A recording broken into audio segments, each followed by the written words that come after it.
Lebih lengkap kita tanyakan kepada jurnalis Kompas TV Rizka Devi dan juru kamera Nova Misdayanti. Selamat siang Rizka.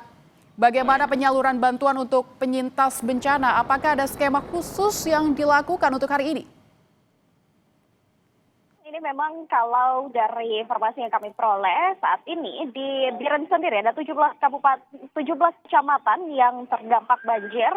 Sementara untuk proses distribusi logistik ini memang sudah dilakukan bahkan sedari hari Kamis yang lalu, artinya mengingat ini sudah hari ke-13 begitu. Sementara untuk distribusi logistik ini dalam skemanya memang sudah merata begitu, namun meskipun beberapa wilayah di Biren ini masih tidak bisa dilalui, artinya untuk masyarakat sendiri atau warga yang ingin bergerak begitu atau pindah lokasi ini tidak bisa dilakukan. Tapi untuk proses distribusi logistik ini memang sudah diupayakan baik oleh pemerintah setempat, kemudian juga stakeholder terkait serta relawan-relawan begitu, mulai dari mahasiswa dan juga teman-teman atau warga lainnya begitu. Sementara untuk saat ini beberapa wilayah yang akses transportasinya masih terganggu.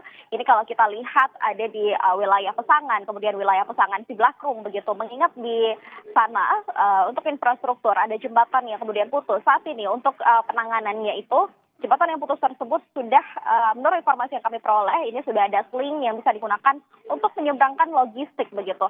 Sementara untuk penyeberangan warga ini belum bisa dilakukan begitu. Namun di wilayah yang bisa kita katakan masih terisolasi dari transportasi, namun untuk akses logistik dan juga bantuan ini sudah mulai masuk begitu, baik menggunakan rubber boat, kemudian juga menggunakan tali seling tersebut. Sementara untuk logistik dari pemerintah setempat ini memang difokuskan untuk warga-warga yang berada di tempat pengungsian begitu. Dalam artian untuk warga yang berada di rumah ini tidak disalurkan bantuan, namun ada relawan-relawan yang memang terjun langsung untuk memberikan bantuan ke rumah-rumah warga begitu.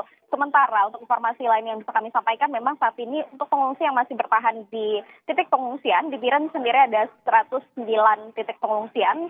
Ini memang didominasi oleh lansia dan anak-anak yang memang informasi yang kami peroleh karena mereka bertahan di pengungsian karena memang rumahnya yang hanyut ataupun rusak berat begitu. Sementara kemarin dalam kunjungannya bersama dengan Presiden Prabowo Subianto, ini warga juga menyampaikan aspirasinya, menyampaikan harapannya bahwa nanti akan meminta hunian sementara begitu. Dan juga kalau kita lihat untuk kondisi kesehatan saat ini memang banyak warga yang mulai terserang penyakit gatal-gatal, batuk dan juga flu begitu. Ada juga yang gangguan pernafasan mengingat memang lumpur yang kemarin sempat merendam Biren ini memang kondisinya karena cuacanya sudah terik ini sudah mulai mengeras begitu sehingga debu-debu ini bisa mengganggu pernafasan. Sementara kalau kita lihat juga beberapa akses transportasi yang masih terputus mulai dari jembatan Kukablang, kemudian jembatan Tepin Mane begitu.